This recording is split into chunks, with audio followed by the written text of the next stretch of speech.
Welcome to PowerUp podcast, the podcast that seeks to empower and dismantle, giving us the power and confidence to question, deconstruct, rebuild, and expand in life.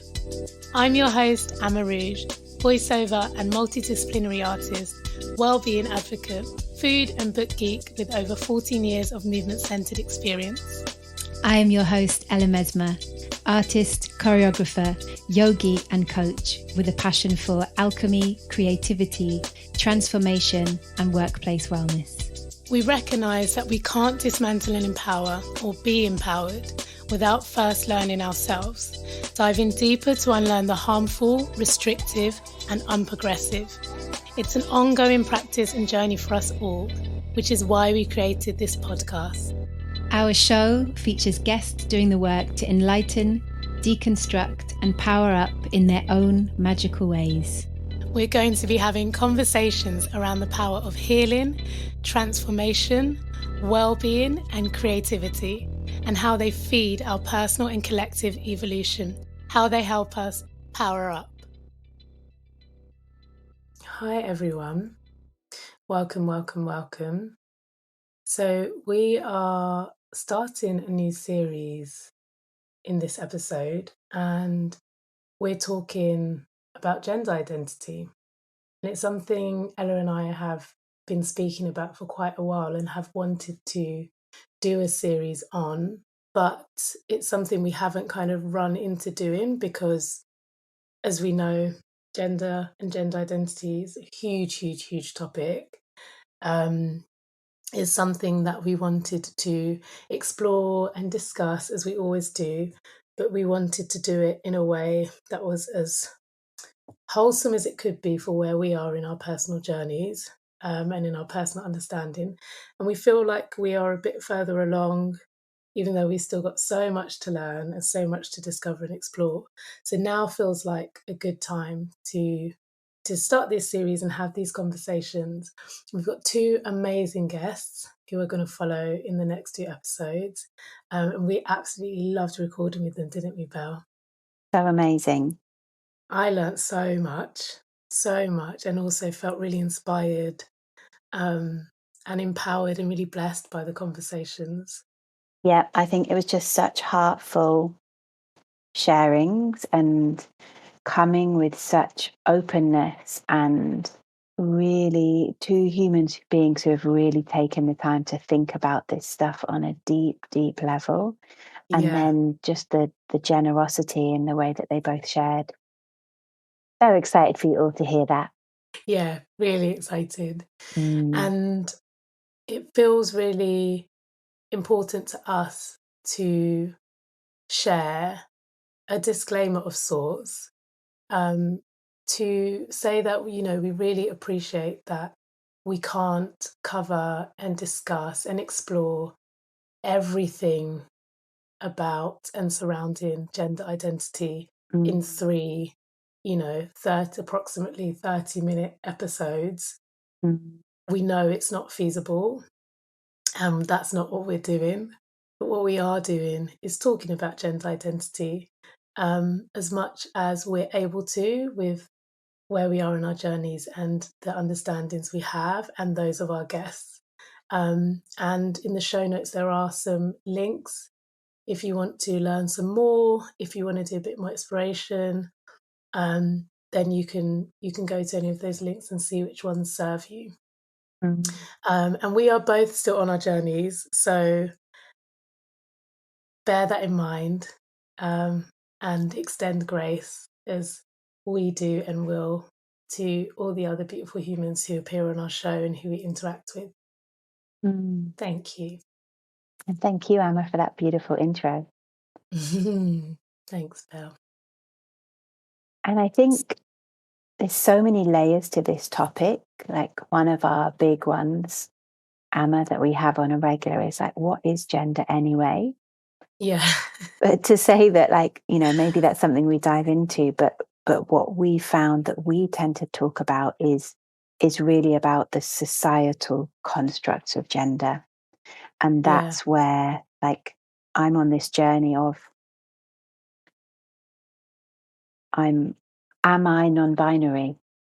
Mm, and where do I find my freest expression as a human mm, being? mm, And I do find that it's outside of being gendered. mm, Um, and I learned a really well, I attended a really wonderful workshop recently with the wonderful JX. And they offered the phrase misogyny affected people. I was talking about my Godex path, which I would love to explain why I've chosen that expression there. But of how do I define who I want to work with? Because I've been defining it as women and non-binary people. mm, And Jay was talking about what about using the term misogyny affected people?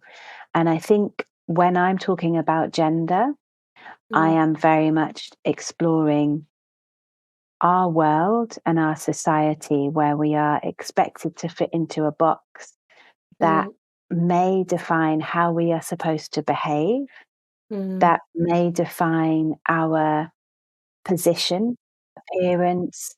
There's so many layers to it. Mannerism, Mm, like dislikes. mm, yeah. And how that affects who we are and how we believe we are possible, actually. It all does come back Yes, down to this of I want to be my freest expression. And yes. my freest expression is outside of masculine and feminine. And actually, like when I talk about the Godex path, for me, like my highest state, it's almost like my spiritual state is being in innocence. Mm, And that innocence is like if I go back to me between the ages of 0 to 4, when I was free of definitions of myself mm, and I was just this pure creative spirit, mm. that state is like Godex like potential. And, it's so Yeah. easy to say God like potential, but we're gendering God. And Mm, we're gendering this state of being where we are free of definition. And so this is where I did a lot of research before I chose that I wanted my course to be called the Godex Path, because actually I feel like that non-binary state, it's getting out of all of the boxes. There's a Lauren Hill quote for you.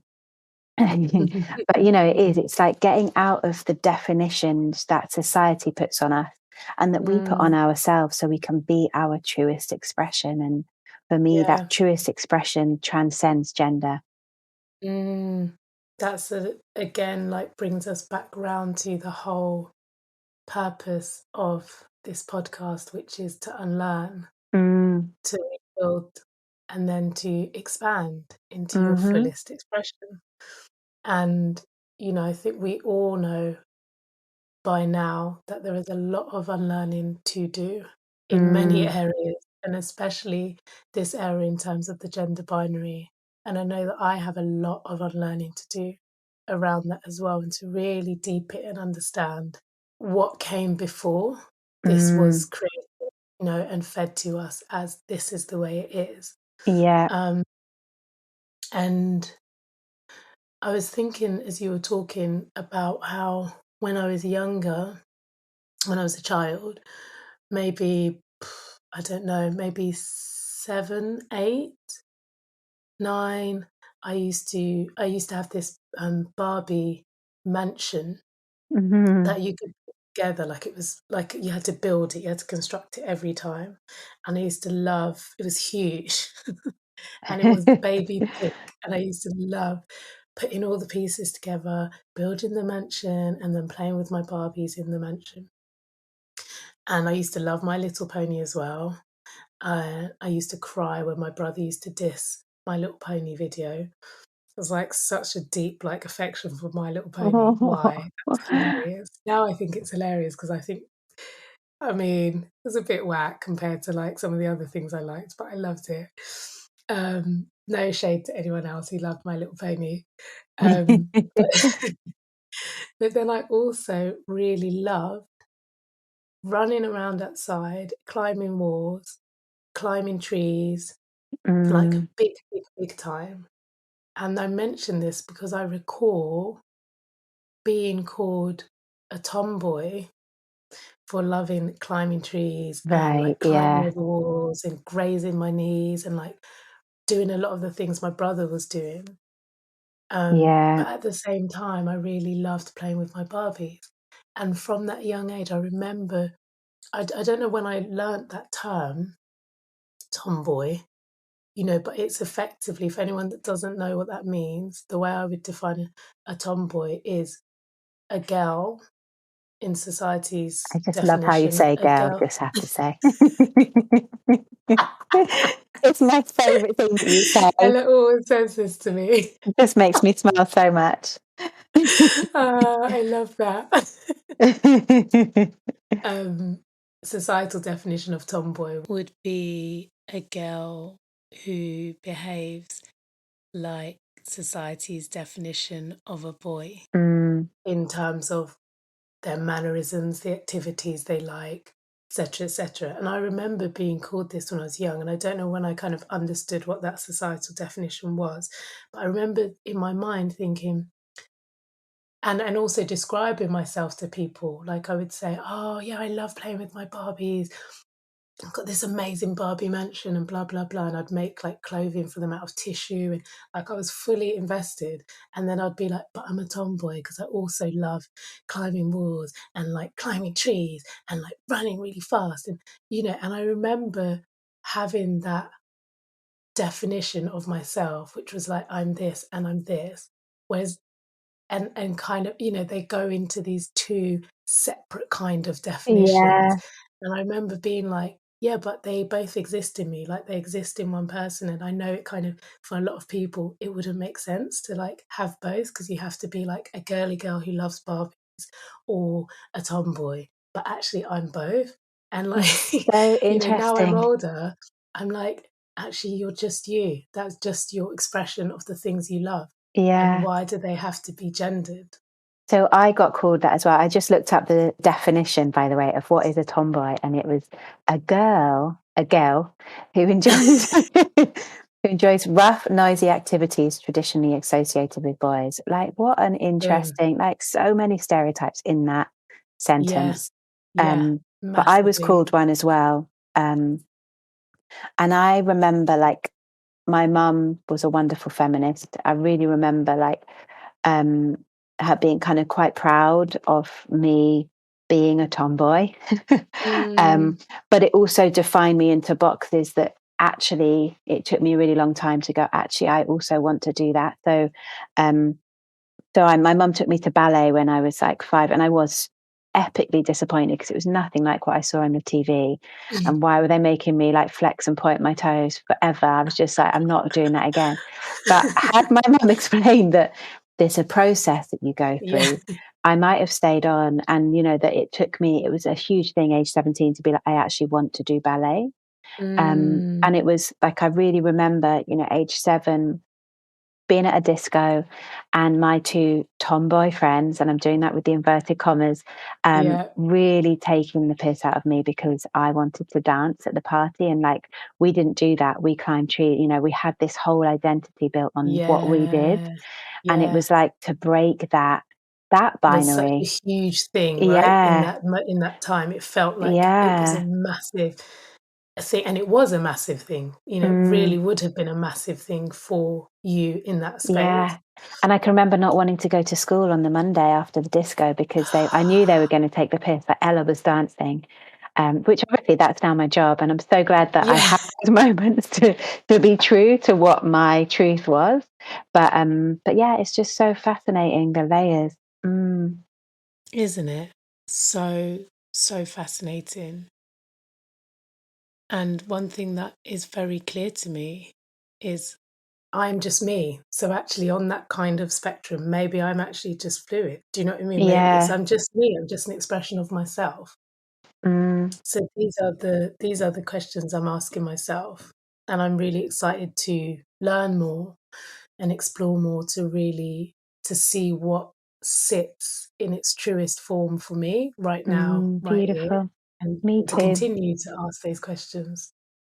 And I think that's why the expression for me, non binary, it really feels it's a space in between, it's a space Mhm. without definition, and again, like connecting to that idea of innocence. It's that space of like listening to your intuition, yes, but also listening to you, you know what I mean, not being defined by society. And like I really feel like this, I've gone to the two extremes of gender in terms of dance, even of like Mm. being a samba dancer, where I put myself into these costumes that are like hyper gendered or can be hyper Mm. gendered. I also played with exploring or like fighting that, like a couple of years ago when I did a carnival parade where I was like, I'm going to dress up as a malandra, which is a male gendered role. And I love being able Mm. to do that within dance, like within Rumba, for example. Like, actually, I'm really fascinated in Colombia, for example, which is a specific style that originally was just for men. But then that I also chose to study breaking, which Mm. again can be a hyper gendered space. Like, Yeah, yeah, it they really still can use the be. term B girl. Yeah, and And B-boy. right, like I really think we need to get rid of them. But I came across a suggestion like that's actually being used by some people in the breaking community, which is B droid. And I was just like, that so doesn't work. So, I don't know what the journey will be with that, but and I think there was something about this honoring of like, I want to be both of these, in both of these spaces, and welcomed in both of these spaces as myself, Mm. because there's an Yeah. element of me that wants to break and to, if we go back to that description, it's like I really enjoyed the that role that's traditionally associated with boys, like the Mm. role of, or like the energy that I get to express in Yes. breaking. It's Yeah, and so that's what it is. satisfying. I feel Mm, like actually, if we really whittle things down, all there is energy. right. And there's And more they talk masculine about that in energy, and there's more Kundalini. feminine energy, and there's everything in between. And, I mean, let's imagine it's a circle because, we love them. Yes, And we do. we're going to loop the two ends. We're going to bring them to each other to form a circle, curving round, round, round. And at one joint point of connection of the circle, masculine energy, one point of connection of the other point of connection of the circle where they meet, feminine energy, and then all around the circle to those 2 points is like everything else. Mm, Different variations. That to me is what each person is. We're mhm. masculine and feminine energy, and we're just different variations of that, maybe even on different days, in different moments of the day, in Yes. different weeks and different months. You know what? In my Kundalini training, they talked so much about this of like everyone has masculine and feminine within energy Yes. within us, just different percentages. And it's not actually about, your sexual organs. It's just we have different like levels of that energy within us. And that's individual to each human being. And that really, again, it was another moment when I was like, yeah, this, Mm, what I have, what my body makeup is, has got nothing to do with what my gender is. yes. And I also remember having a moment like that of recognition and, like of, I guess, a kind of release, a kind of a nod to that freedom to just be you and also to be expressive Mm. in Jaguar C's class in Salvador. In Brazil. When we were Oh, do you remember? yeah. We were dancing a few of the different orishas, and I remember him describing I think we were moving, for example, from embodying Shango, to embodying Oshun, and they have Mhm. completely different energies. To, like, loosely describe them for people who might not know about the orishas, I would say Shango is like a hyper alpha masculine, um, energy. Mm. When I say hyper, I mean like kind of extreme. Um, and then Oshun would be like a hyper feminine energy. Like that's how I Mm. would describe them. And so we were moving, from dancing one to dancing the other. And Jaguaresi said, anyone can dance any of the orishas. We're not acting. We're not being a man or a male god. I'm paraphrasing, or being, a female goddess. We are simply embodying energy. And you're embodying more masculine energy when we're dancing Shango, and now we're moving to more feminine energy when we embody Oshun. And I just remember being like, oh my gosh, yes, like light bulb, boom. Yeah, it's just Yeah. if finding these different energies and expressing Yeah. them through our body, That are already within us. taking away these cemented external kind of structures of, oh, now I'm dancing, a male god, and now I'm dancing a female god, and I have to be like this, and maybe that doesn't align with how I feel as a person. Or it's like, no, you're just expressing a different energy. That's also how can we tap into the energy within us and bring it to the fore as much as for that Yes. expression in that moment. And I think that's changed a lot for me. Yes. So on point. So on point. And I've been reading this really fascinating book that a friend, Edson Burton, loaned me recently, which is called Boy, Wives and Female Husbands, Studies in African Homosexualities.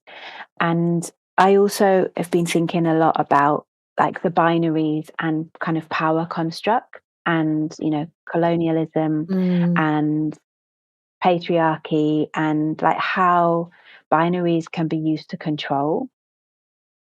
Just as like this sort of mentality of work hard can be used to control, and that the kind of the revolution in terms of being kind and gentle and listening to what our body needs.